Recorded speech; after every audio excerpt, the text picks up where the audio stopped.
Here. All right. There you are.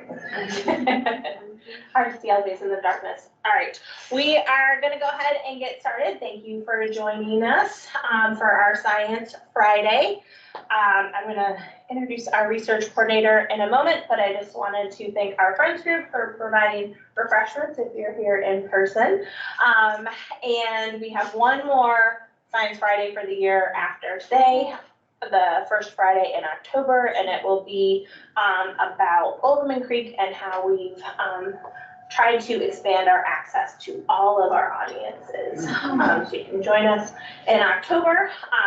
Dr. Stephen McMurray is our research coordinator, and he's going to give you a little introduction on our speaker for today. Thank you. It's my pleasure to introduce Dr. Lauren Kinsman-Costello. She's currently an associate professor at Kent State University. She has a Bachelor's of Science in Environmental Sciences from the University of Notre Dame, a PhD from Michigan State University, where she worked at the Kellogg Biological Station, and she was a postdoctoral research fellow at the University of Michigan. Some of her current research includes exploring how Great Lakes coastal ecosystems process, store, and/or release nutrients, how climate change may influence nutrient availability in polar regions, and how urban runoff may influence some of those same processes in urban wetlands. In addition to that, she is the lead PI for the H2 Ohio OhioDNR wetland monitoring program, where she has been tasked with assessing assessing the nutrient removal of the over, I think, 140 wetlands that have been either restored or enhanced by ODNR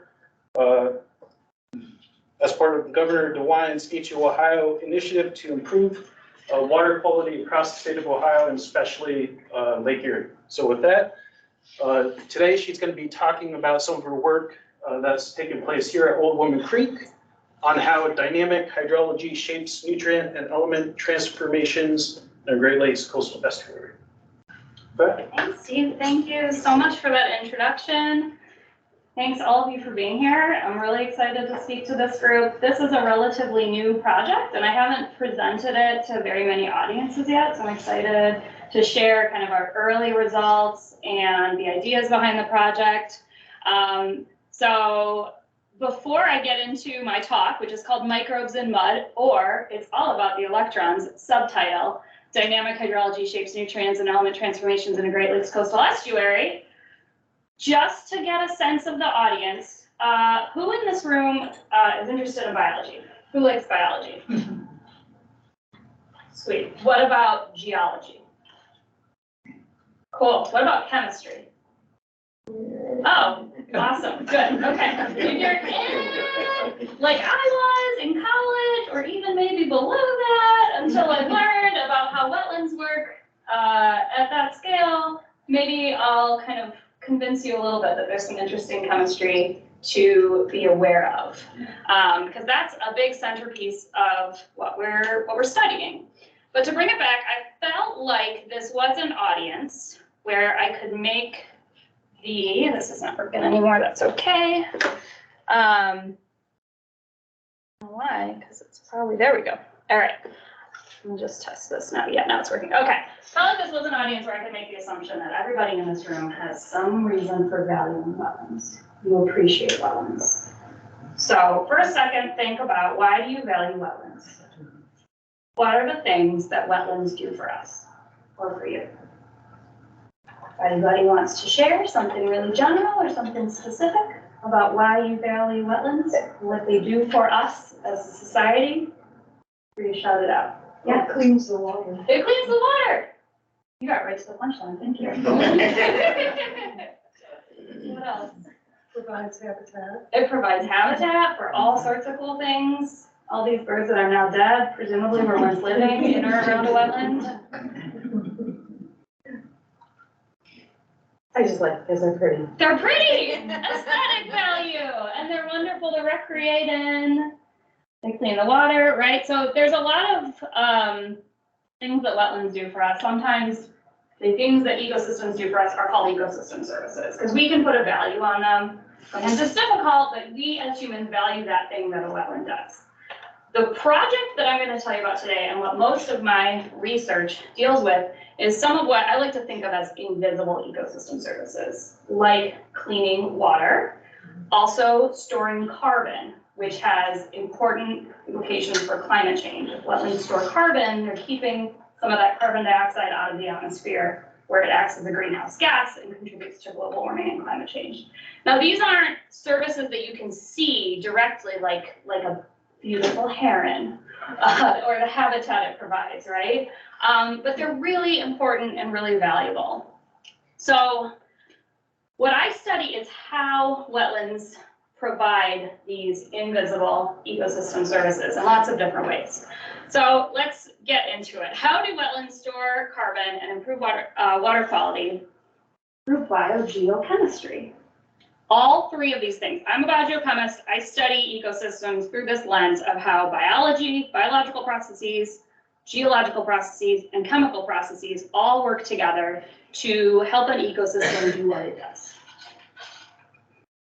Now, how do wetlands store carbon, right? Well, the quick answer is, we all learned about photosynthesis, right? Plants use the energy from the sun to fix carbon dioxide from a gaseous form into a solid form, which is bonkers that they can do that, by the way. Look at all those trees out there. They're made of air.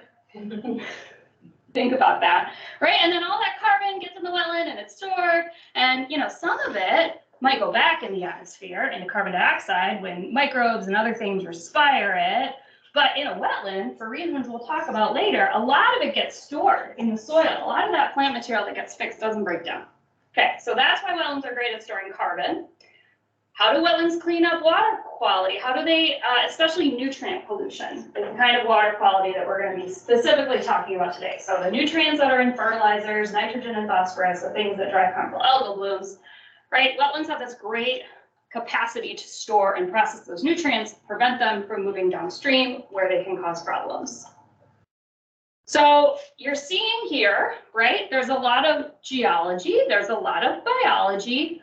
Where is the chemistry from biogeochemistry? We can dig a little deeper into each of these processes and look at the chemistry behind them. So, does anybody remember the equation for photosynthesis? Great, because I put it on here so you don't have to. I'm glad. Okay. This isn't a class, I'm not going to make you. But if you were in my biogeochemistry class, I'd make you know this. Okay, so plants, right? They're taking carbon dioxide and water, right? They're literally splitting a water molecule and using the energy from the sun to make sugars, to make biomass, to make a molecule that stores that energy from the sun, right? That's some chemistry there. It's a simplified equation of all of the processes happening, but that's the net chemistry. On the flip side, right, flip it around, and you have respiration. This is what we're doing too, every single second right now, right? We are all breathing in oxygen. We are using that oxygen to break apart these sugars, release some energy, and respiration. Okay, so those are two of the important processes for how wetlands store carbon. How do they clean up nutrients? Here's where we have to start getting chemically specific, because nitrogen and phosphorus are different elements on the periodic table, even though we always talk about how wetlands clean up nutrients. In reality, nitrogen and phosphorus are so different that we probably should say them at the same time. Let's start with nitrogen. So one of the most important ways wetlands clean up nitrogen is through a process that microbes do called denitrification. When microbes take nitrogen and change it chemically into dinitrogen gas and nitrous oxide, these gases end up in the atmosphere. This nitrogen can't move downstream and feed algal blooms. A little asterisk here, right? Nitrous oxide, that's a potent greenhouse gas. So already we're like, oh, okay, we're cleaning the water, but maybe we're also putting a greenhouse gas in the atmosphere. Might be important to know which is happening and in what framework. to understand that, we gotta know the chemistry behind it, right? And the chemistry behind it is these microbes, instead of oxygen, are using nitrate to do what we use oxygen for, right? The electrons coming out of the sugars go to the nitrate, release some energy, and they convert that nitrogen into a gas, clean up the water. Phosphorus is a totally different story because it doesn't have a gas component. Phosphorus is much more of a geological story. It's really sticky, but what it sticks to, the way wetlands clean up phosphorus, it sticks to stuff in the soil, and the stuff in the soil that it sticks to is iron. So you see orangey bits in soils or in rivers or in wetlands, that's iron, that's oxidized iron, that's rust, same kind of rust you might see on an old bicycle you left outside, or a wheelbarrow you left outside that you accidentally let the paint go off of, like mine. Right? Phosphate sticks really strongly to that iron in the mud, but it doesn't stick when that iron changes form. And that changing form of iron is another chemical process where iron can be changed back and forth in two different processes between oxidized iron, which sticks to phosphate, and reduced iron. You don't really need to remember this, just know chemistry. Okay. Chemistry. One more important piece of chemistry that's going to be important that doesn't sound like it's related to storing carbon and cleaning up nutrients, but is really important to the larger story I'm telling, is greenhouse gas release, right? I mentioned earlier that denitrification can also lead to nitrous oxide release. Wetlands are also really good at making methane, which is another very potent greenhouse gas. So sometimes we call these things that ecosystems do that we don't value ecosystem disservices, right? Ecosystems just do things. Some of those things are great for us, some of them are not, right? And we make decisions about how to balance that might affect the balance of these things. So methanogenesis is another chemical equation. It involves fermentation and it involves some more gnarly biochemistry we're going to get into today. But just know underneath the production of methane in a wetland is these chemical processes.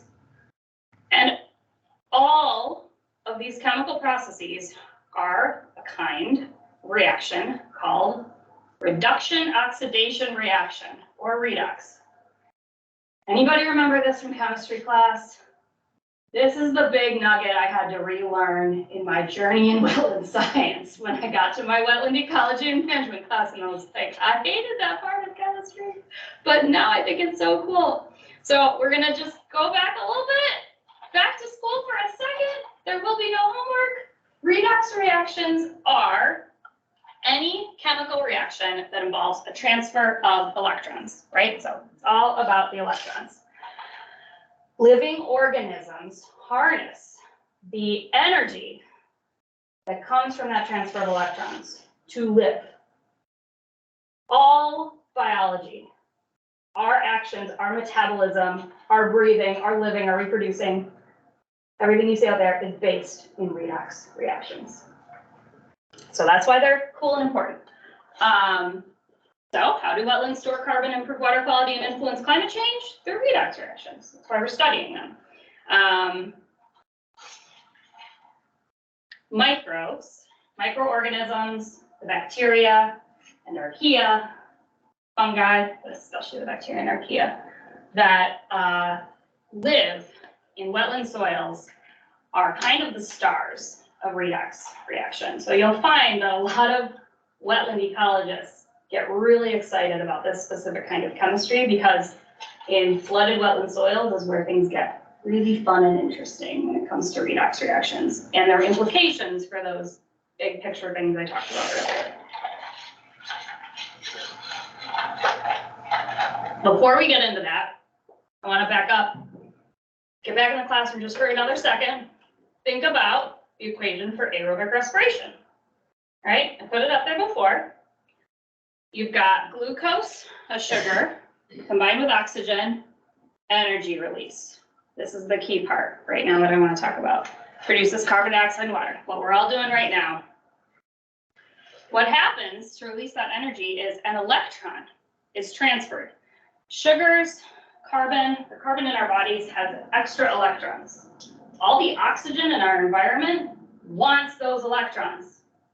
The fact that organic matter exists thermodynamically when there's so much oxygen in our atmosphere is kind of a tiny miracle.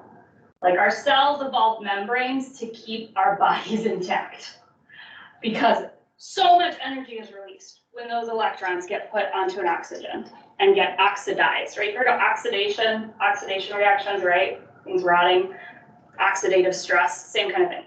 When an oxygen accepts the electron, lots of energy is released, right? So this is a redox process. An electron is being transferred. It's all about the electrons. That's the star of the show today. That little guy that I can't even draw a picture of. Because I don't know if people ever take pictures of electrons. What happens when the oxygen goes away, right? You've got oxygen going into the soil, microbes are using it up, getting lots of energy. But the tricky thing is, oxygen diffuses really, really slow in water.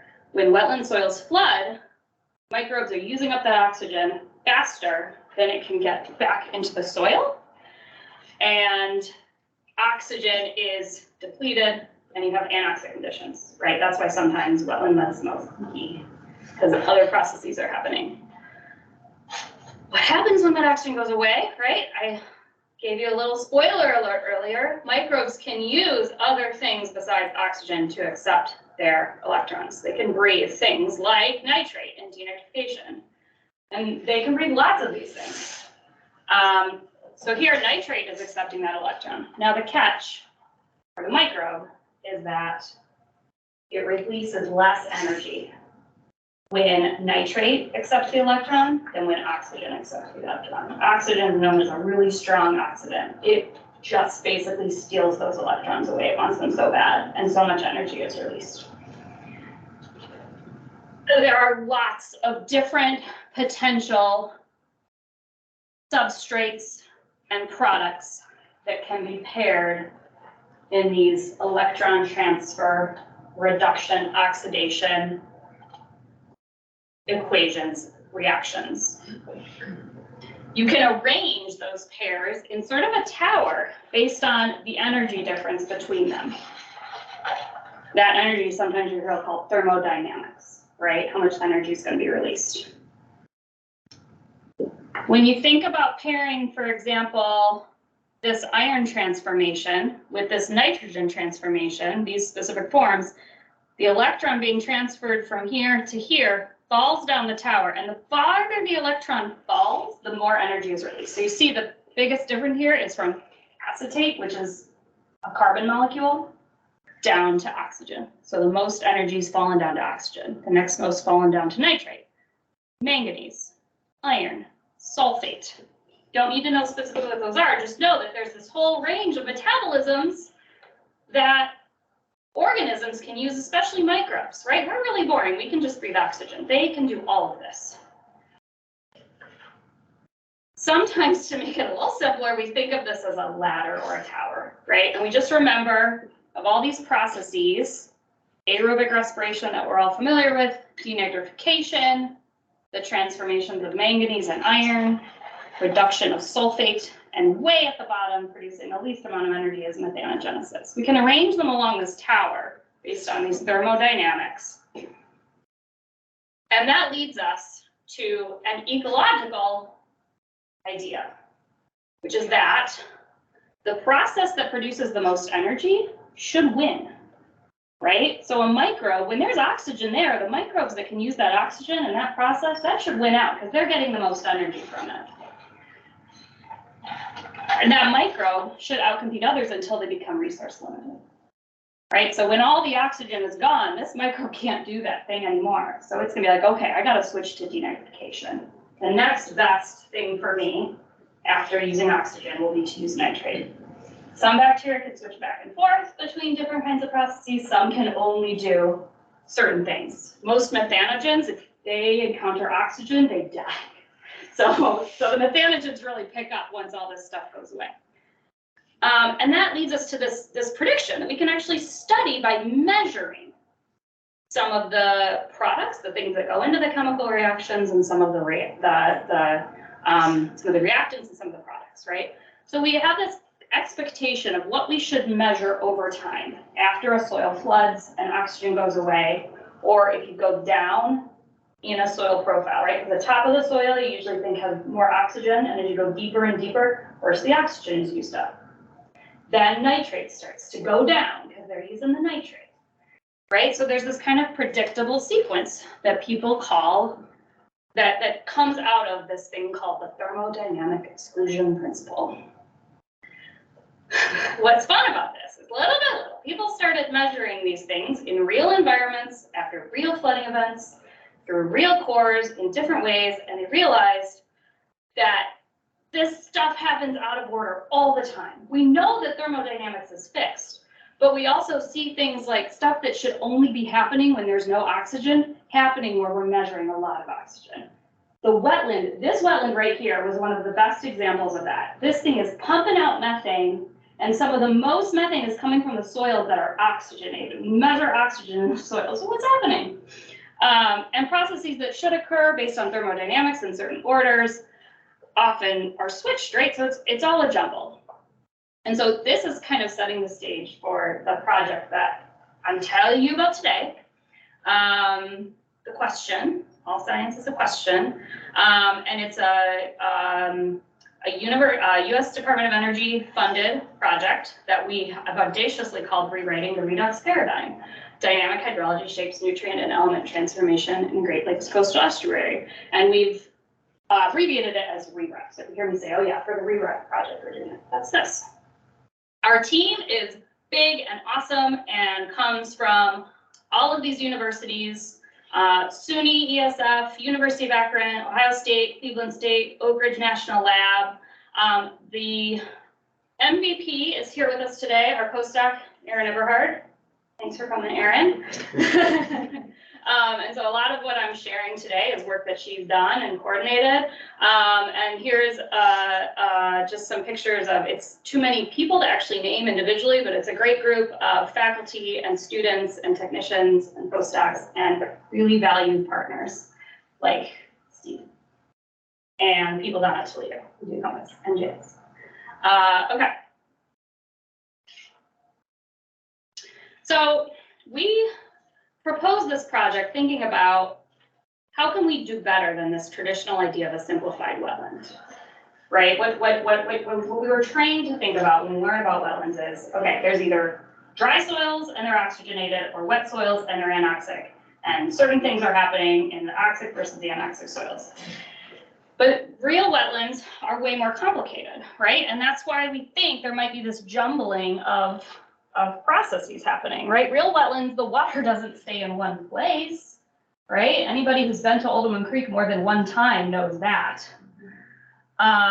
You've got maybe algae down at the bottom, pumping oxygen into there, photosynthesizing. You've got worms digging holes in the soil, mixing stuff around. You've got plants with leaky roots that are pumping oxygen out of the atmosphere into the soil and leaking methane into the atmosphere. You've got hunks of soil that are aggregates, and like, even though there's oxygen here in the middle of there, it's probably all gone. So more and more scientists are recognizing, obviously, that, you know, we know these ecosystems are variable, and that's what makes them interesting. Our project and projects like it are kind of trying to build tools to measure that variability and not just say, okay, this is mostly oxic, this is mostly anoxic, but also understand what about that variability do we need to know to predict things like how much methane a wetland's going to release? Or at what point is it all coming on the wash? So our hypothesis for our project is that it's that spatial and temporal heterogeneity. So differences at different places in a wetland, differences if you go from the surface of the soil down into the soil, differences next to a plant root or really like 3 millimeters from a plant root, like tiny differences, big differences, and temporal heterogeneity, right? Flooding, drying, storm events, plants growing and dying.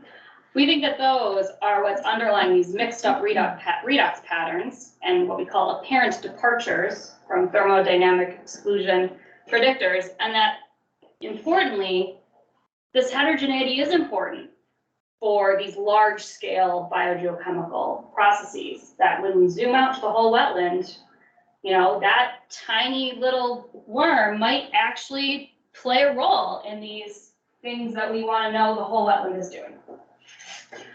And I'm going to tell you just kind of a slice about how we're doing this in the project. There's a couple of different techniques, and I'm going to focus on one. But I wanted to just give a shout out to how awesome this wetland is for this kind of research. So because of how variable it is, this slide usually is way more important in audiences that are less familiar with the wetland, but just in case there's anybody in here that doesn't already know this wetland like the back of their own hand, right? Flow in this image goes from south to north. It's a wetland complex that flows into Lake Erie. There are a lot of elevation differences within the wetland. There's a deeper central channel and some shallower backwater areas, and this produces this really interesting complex of habitat types with different hydrologic regimes in terms of depth, flooding, flow rate.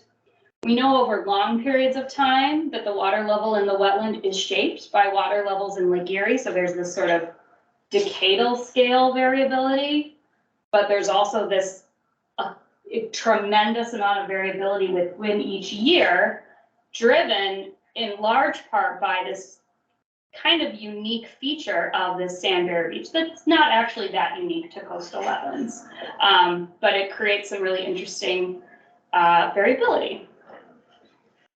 Is the beach closed or open right now? Open. It's open, that's what I figured. So this is great. We wanted to study variability. So this is the perfect place for that. And the specific place that we are working, we've heard referred to as the cove. So we've adopted that language. So it's right next to, right? The visitor center's here. Does everybody know where this is, where this star is? You're all familiar enough? Like we walk out on the boardwalk and go right down there.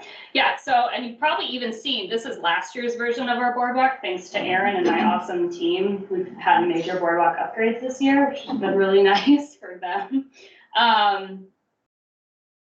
It's great because it's a relatively shallow part of the wetland. It's easy for us to access. We can leave some sensors out there and get in and out to them really easily. And it's near another ongoing project, the Compass project that's run out of the University of Toledo. So we've been able to partner with them and kind of share results and share resources, which has been fantastic. Okay, how do we study, right? These are invisible processes. How do we study these invisible processes that are underlying, at small scale, that are underlying the invisible processes that happen at the whole big wetland scale? There are a couple of different ways. And this right here, I was just telling Aaron on the drive here this morning. When I think about the parts of science that I love and get me really excited, it's the things that make the invisible visible, right? Anytime you take a drop of water and look at it under a microscope, or even flip over a rock in a stream, like you had no idea those monstrous bugs were under that rock. So hopefully you get excited about this, but it also means that it's hard to like draw it because it is not, it's kind of invisible. So that's my reminder to tell you this illustration is not to scale. One thing we can do, we can measure, we can use some chemistry to take some water samples, take some soil samples, measure how much of the reactants and the products are there at different time points in the soil, in the water, right? We take a water sample, we measure nitrate one day, the same place the next day, we measure less nitrate. We can kind of make an assumption that maybe denitrification is happening. The limitation of this is we can only take so many water samples. We can only do so much soil, water, and gas chemistry. So we really only get snapshots of what's happening. We're not actually tracking what's happening, and we think that a lot happens between those snapshots. It's also pretty costly and labor intensive. It takes people to go out, collect the samples, go to the lab, fix the standards, get the calibration curve right, realize the calibration curve is wrong, remix the calibration curve, redilute the samples, right? People who do chemistry are giving a little smirk because they know that the struggle is real. The other thing we can do, which is a brand newly emerging host of information is coming out of this sort of revolution in DNA sequencing and RNA sequencing. So our ability to take a bunch of soil and just extract all the DNA and all the RNA out of that soil and sequence it and know what microbes are there and what they could be doing, right? We're not only sequencing their instructions, we're sequencing the RNA, right? They only make RNA if they're gonna make the protein. And the protein is how they do these things. The protein is how they nab onto a nitrate and put an electron on it. Also costly, also labor intensive. Also, we can't do that continuously, right? Nobody's developed a sensor yet that you can put in the soil and just say, well, that DNA's there, that RNA's there, and just constantly sequence. You can't do that. But what about this? What about monitoring the electrochemical signals of these processes? And that's what I'm going to talk about today. Our project, the main components are this electrochemical monitoring and measuring the concentrations of reactants and products. And I only had time to really focus on this one because it's what's, to me, most exciting about the project. Because it's helping us reveal some patterns and processes that in the past were invisible to us.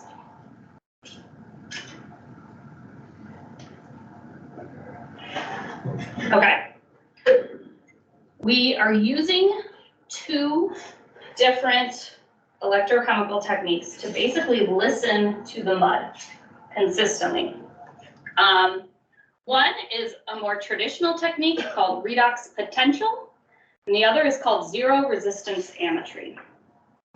Redox potential basically is a signal of an area, not just a single chemical species, but it's kind of an area in the soil, and it tells you the potential for electron transfer to occur.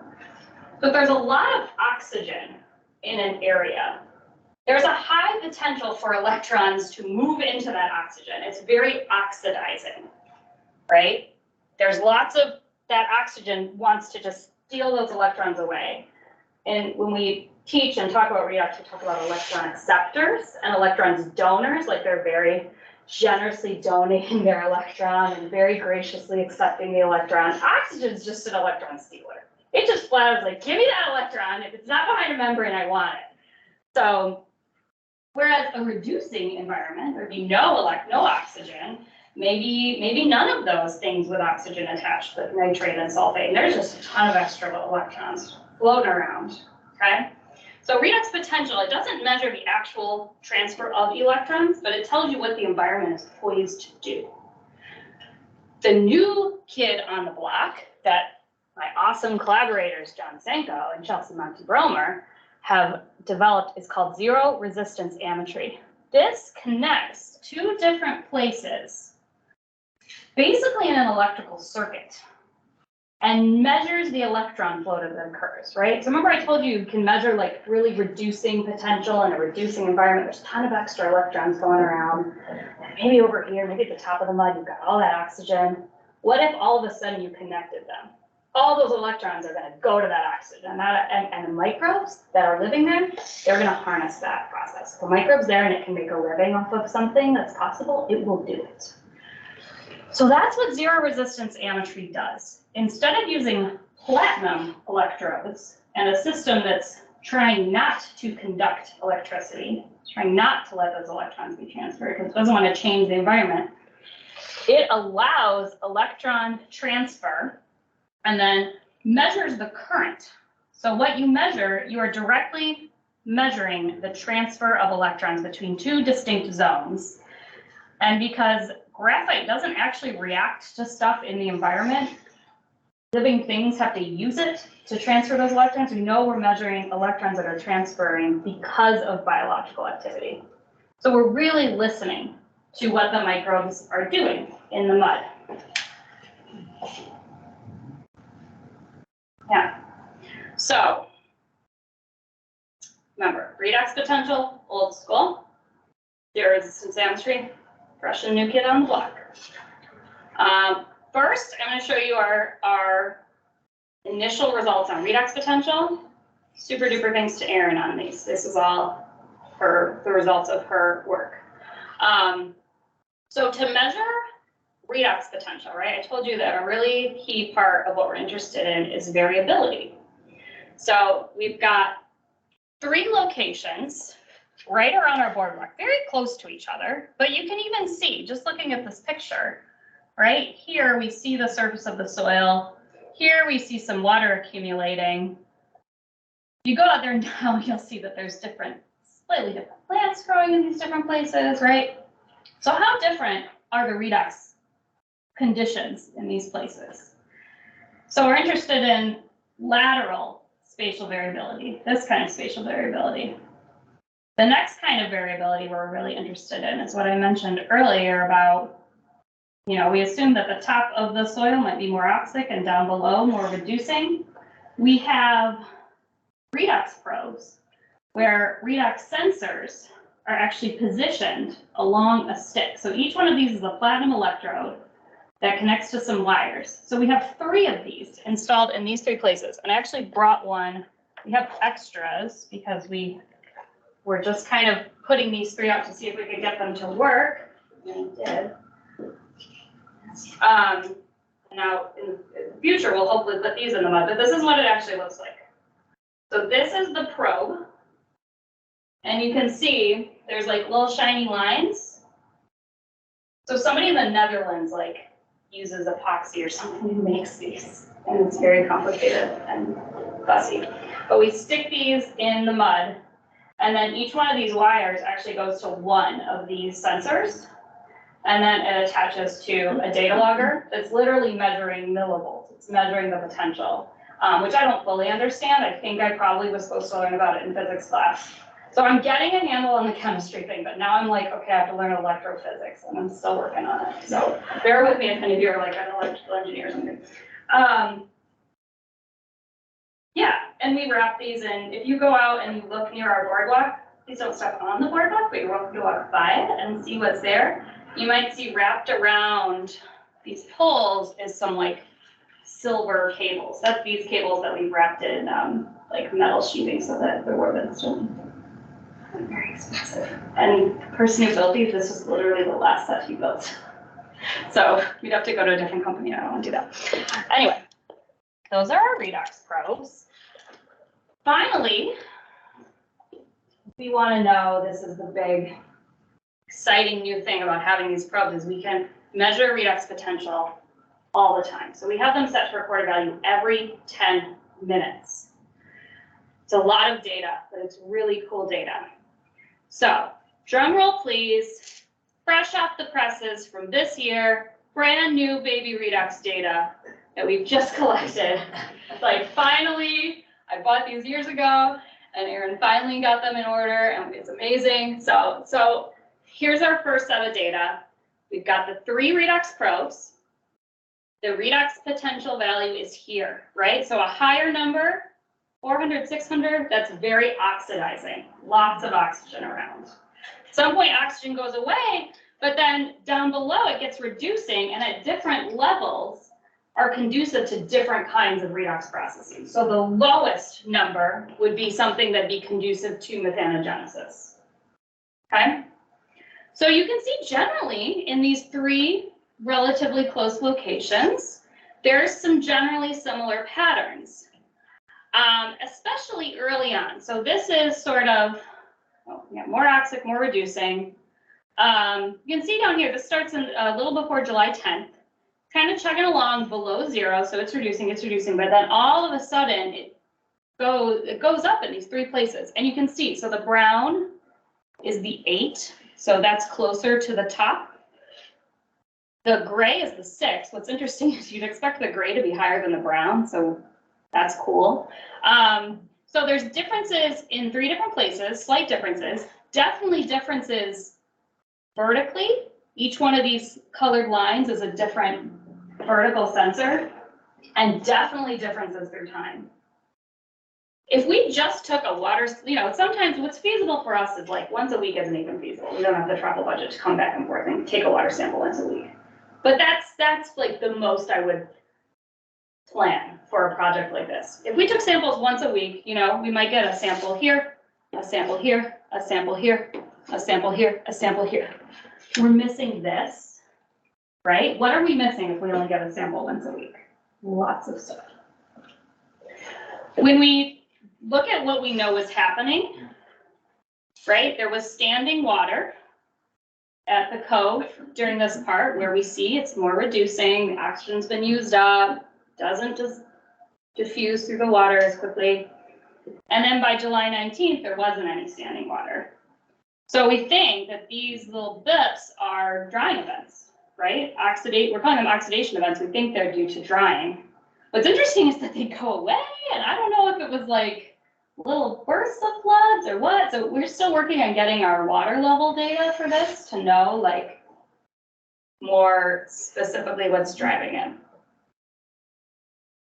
So excited to dig into that more. And we do also have water samples from in the soil and from where there was water on top of the soil to go along with this that we're working on doing a chemistry for right now.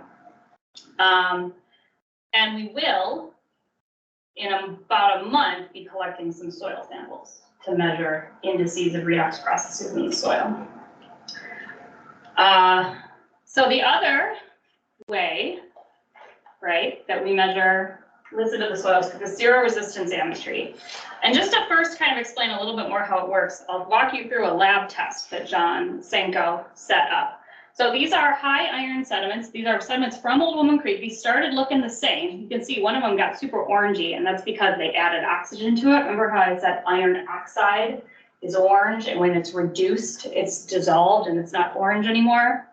So that orange gloopy stuff is iron oxides. It's actually usually iron oxides mixed in with microbial cells and all the stuff the microbial cells build and secrete. So we'll sometimes hear it called iron block or iron biofilm. I love this stuff because it shows you there's so much cool biogeochemistry happening. They hooked this, they basically did that ZRA hookup where they connected these two chambers in a circuit with graphite electrodes and measured the current, and they also measured the redox potential. And what they saw was that we can actually detect current associated with iron reduction. So an electron is being taken from a sugar in the mud. There's organic matter just sitting in that soup. Microbes are reducing iron. They're taking an electron, they're releasing energy, and the product, iron 2, we measured it, it increased. They measured it, I did not, I was not involved in this, right? So the cool thing here is we see that iron reduction is happening. We see an increase in the product of it, and we measure the current. So they directly measured the electron transfer that happened because of this. That's super cool.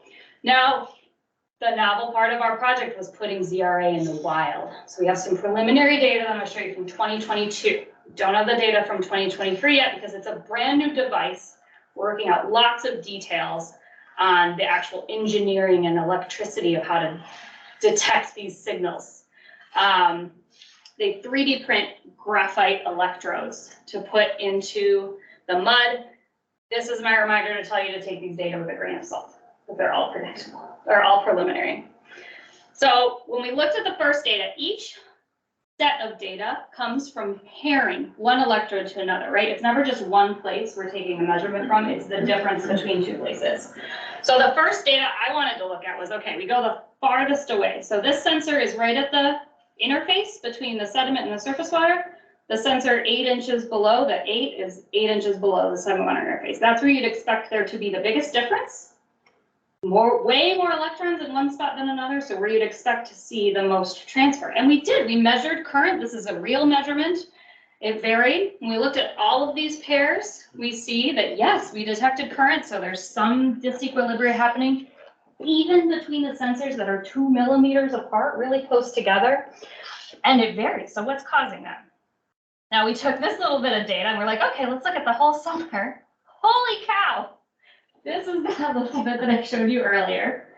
This whole area, the cove dried out, and then it reflooded right here. And the machine, the values got so high, the machine couldn't measure it because they had designed it based on lab incubations, right? And the signal that we're getting in Old Woman Creek is stronger than anything we've seen in the lab, any of our lab incubations. So they're trying to fix this. So that's one of the reasons we don't have the 2023 data yet. to actually get the signal. But without knowing, what line is what and what they're doing, you see there's a big change here.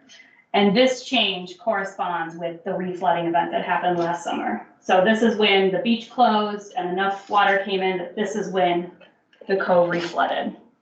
So I just think that what we're seeing here is that reflooding event caused all sorts of fun electrical activity. The microbes had a little electron party. They're like, oh, we're all connected. Let's transfer electrons. One more lightning bolt. And this is just to give you a picture again of the kinds of water level fluctuations that we saw early last summer at the cove, right? And each one of these big lines is a time when the barrier beach was opening. So the place that varies between flooded and dry, lots of wetlands vary between flooded and dry. It's kind of a defining feature of wetlands. And when we take these electrochemical data along with that, it's just a really good picture of how this drying and flooding itself causes a lot of biogeochemical activity. Now specifically, the directionality, if it goes from dry to flooded, flooded to dry, what it's doing for desertification, what it's doing for phosphate sorption, what it's doing for greenhouse gases. That's what we're working towards. Our next steps, the final icing on the cake of the project, is to take that chemical data that we're working on collecting, take some of this electrochemical data, and use an ecosystem model that our colleague Tim Marin and Aaron Hassett have developed of Old Woman Creek to synthesize that information. And this model will predict things like how much methane will be produced and how much nitrate will be denitrified. And so this might help us understand what, for example, going from dry to wet versus wet to dry. What's the difference between a summer where the barrier beach was open all summer versus a summer where the barrier beach was closed all summer versus a summer where it flooded and dried and flooded and dried and flooded and dried, right? We can use this model to kind of run some of those experiments in the computer. Like, what if the wetland did this? We can also use it to understand what actually happened during real summers in the past. So that's where we're going. And I'm excited about it. Old Woman Creek is the best place to do it. And hopefully we'll be able to say something more about the job that Old Woman Creek and other wetlands like it do. And so final shout out to my awesome team, our awesome team, who have been the ones sitting on the boardwalk. I went out there and stood there and took some pictures today. I didn't touch anything. But yeah, that's my story. And I'm really excited to see what kind of questions you guys have for me. Yeah. Since you've seen that the data you're getting from the conductive measurements exceed what you were expecting, do you think you're going to use alternate sensors to measure that, or? So it's gonna be, it actually has more to do with the logging equipment than the sensor itself, right? Which is kind of part of the sensor, I guess. The graphite electrode itself is just letting electrons pass through, and then there's something that's measuring the current, and it's just it's the machine that actually records that value that has to switch between different units. It's like kind of a computer coding thing. We just had to collect some data before we knew we had to make that change. It's a pretty straightforward change. It just we didn't know we need to make it until we download the data. We're like, oh. And then we overcorrected, and now we're getting it right, is why it's taken a couple times. So, yeah.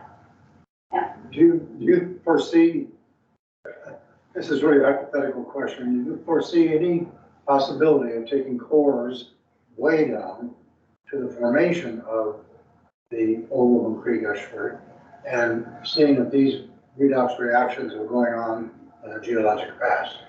People do that all the time. This is, we don't have specific plans to do that at Old Woman Creek, but there's a lot of really interesting research that comes out of taking like deep ocean cores, deep lake cores to look back in time, going going way back in time, Right. there are rocks that retain signals of redox processes, and that's a really active area of research is sort of, for life to have evolved, oxygen could not have been in the atmosphere. There was no oxygen in the atmosphere when life evolved, because of what I told you, oxygen would just steal all our electrons away.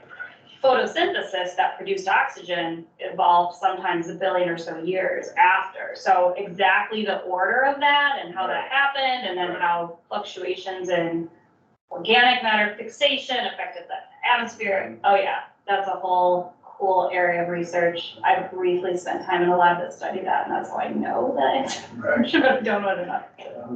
Yeah. Thank you. Yeah.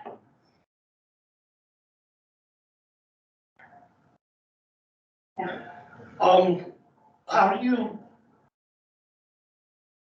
what is the difference between the surface water and the groundwater? Oh, yeah, they're usually very different. So, generally, groundwater tends to be more anoxic because it's not connected to the atmosphere.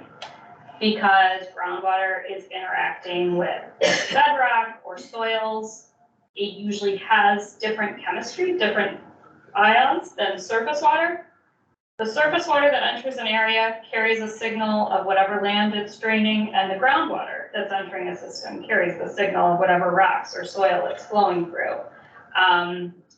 Generally, like I said, surface water tends to be more oxic, groundwater tends to be more anoxic, but in each specific site, sometimes we can use the chemistry of surface water and groundwater. If they're really distinct, we can use that to get a sense of, in a wetland, what proportion of water is coming from groundwater versus surface water at different times, because that also affects how the wetland works. If there's a lot of sulfate in the groundwater or the surface water, that's going to affect a lot of these processes. Nitrogen tends to accumulate in groundwater, nitrate especially in agricultural areas. That's why we always have our drinking water tested for nitrate concentrations in agricultural areas, because it's damaging, especially to young folks. So, does that answer your question? Yes, I think Cool. it did. Good. Yeah, they're very different, and Right. when they're different, it's a useful tool for us. Do the sondes that you put down go down into the groundwater Well, often? Or- depends. So my colleague at the University of Toledo is always talking about, it depends on what you call groundwater. Different people call groundwater. Right. So they go into the soil. They go into soil water. Some people would not call that groundwater because it's not like an aquifer. It's not like all the way down. Aquifers are usually like the, so some people just call it shallow subsurface flow or soil water. Okay. So we just try to be as specific as we can when we're talking about, this is water that was collected from soil pores at 10 centimeters below the soil water interface, or this is water that was collected 5 meters down from a well. That I would very much call groundwater. Yeah, and the water just flowing, 5 centimeters below the soil versus chugging water on top, that's gonna be different too, because it's interacting with the soil versus just coming from whatever's upstream. There's cool mix-up that happens too, where porpoises from the water to the soil, and then all sorts of cool biochemistry happens. Dolphins in the presentation. Yeah. What's funny is that's a thing that they talk about in the tundra too, so I also study stuff in Alaska where there's permafrost, and there the water really porpoises, because it'll just kind of flow through the soil and hit the permafrost, flow a little bit, and then get to the edge of a hill and seep back out, and then go back down. And there was this really cool paper that came out that called it porpoising. I was like, oh my gosh, I get it. And then I talked to a hydrologist, he's like, I hate that paper. We have a name for that. And it's not these charismatic porpoises, it's called return flow. I'm like, yeah, but porpoises are regular. So he gets it, he was just being crotchety, so. Yeah. Will your results affect any policy changes in, It you might. went to the governor, It might way down the line. It's definitely it's funded by the Department of Energy, which federally has interest in, like climate change and coastal resilience. And so that's why they chose our project to fund, because it could contribute to, for example, improving the global models they use. So one big knowledge gap globally is how much do wetlands really contribute to methane in the atmosphere, and how will changes in wetlands? And so on that scale, this is going to add a little sand grain to that pile of knowledge, which is how most science works.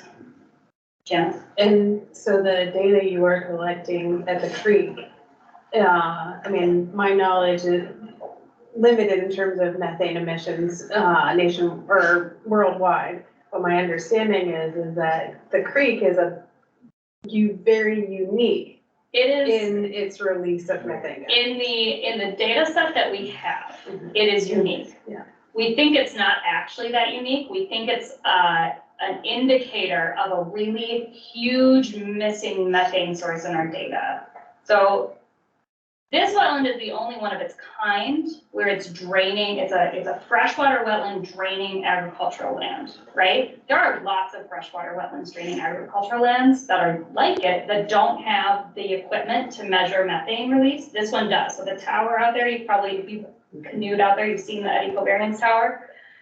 When they graph methane emissions from all of those towers all around the world, Old Woman Creek is like off the charts. So you guys are like a special sentinel of what wetlands like this might be doing so Gail Barrere, one of our colleagues, is a co-PI on this project as well, and he managed that tower. He doesn't think it's unique in that it's like the only wetland that does that. He just thinks this is a sentinel for the fact that it's a huge missing piece of our understanding of what wetlands might be doing for methane. So the other piece that's really important is we're investing a lot in wetland restoration throughout the state of Ohio, right? And it's really good because it's providing habitat, and it's hopefully, the other part of my research is what it does for nitrogen and phosphorus. But we have to be aware that all these wetlands might also be producing these greenhouse gases, and thinking about how are there ways we can manage the soils or the flooding regimes in the wetlands that gives us more of the services and less of the disservices, and lets us make those decisions with open eyes about, okay, we're getting great habitat here. It's going to be releasing methane. Maybe over here we find something that sucks up the methane. Yeah, it's a good question. What's the difference with the methane tower and your research? Where it is, so the methane tower, the methane data that they're collecting there is helping with the ecosystem model, right? And the other thing that our team is doing, so our research is kind of one of many projects that's helping to fund that tower, because lots of different projects use that data. So we are using that data, it is related to the tower. We are also measuring methane release just in a couple of areas, right, in our plot, because that tower doesn't actually measure methane release from the place where we have our equipment. So our group, Tim and his graduate student, have been measuring methane just right next to our boardwalk. And that's how they're adding in this more fluctuating spot to the model. So. And again, I'm not an expert on this, it's also a level of scale. So It's also this, yeah. So Yeah. theirs is looking at it from this Yeah. versus the methane tower is looking at more of an average over a larger area. Yeah, the methane tower kind of has a footprint of that whole middle area of the wetland, whereas we're really interested in what's happening at this tiny scale. They're both important, but we're like zooming in here. Yeah. Recently, the EPA announced that about half of the wetlands that were previously protected won't be anymore under the Clean Water Act due to the Sackett ruling. What do you think the impact's going to be as it relates to this estuary? That's a good question. Fortunately, this specific estuary falls under the definition of navigable waters because it has a really clear surface water connection to other surface water, to lakes and rivers. What's limited now is there's lots of upstream environments or potentially beneficial wetlands that could, right? So I know that this wetland drains a really agricultural area, right? And there's a benefit to the fact that this wetland is here because it can clean up some of the nutrients coming off of the agriculture area before it gets into Lake Erie. But what might get lost is the benefit of some of the wetlands upstream of this wetland on or near the farm fields that now no longer are classified as protected. So this wetland itself might be hit by some of those nutrients and things like that.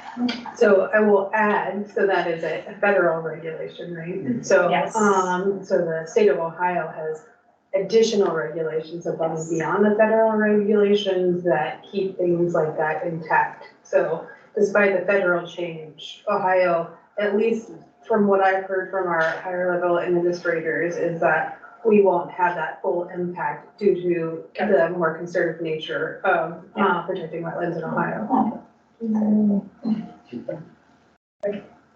According to Scudder Mackie on that. That's really good to know. I'm not as familiar with the state by state. I mean, wetland regulation, it's really complicated and it's always changing. It's all comes out in the courts. So our estuary is also protected by the state nature preserve. Which is good. Yeah, yeah. Yeah. Thank you. Thank you all so much. We are gonna post this on our YouTube playlist, so if anyone Thank you. wants to watch it again, look at some of that chemistry stuff again, listen to it, let it. They all remember every detail. Why do they get I'll be watching it again. That's where it will be. So thank you all for coming. Thank you, for Lauren. inviting me. Thank you to the friends for refreshments, and hopefully we'll see you October 6th for our last Science Friday of the season. All right. Thank you. I'm glad I quoted Scudder on the last. That was awesome. All right, I'm going to exit the meeting.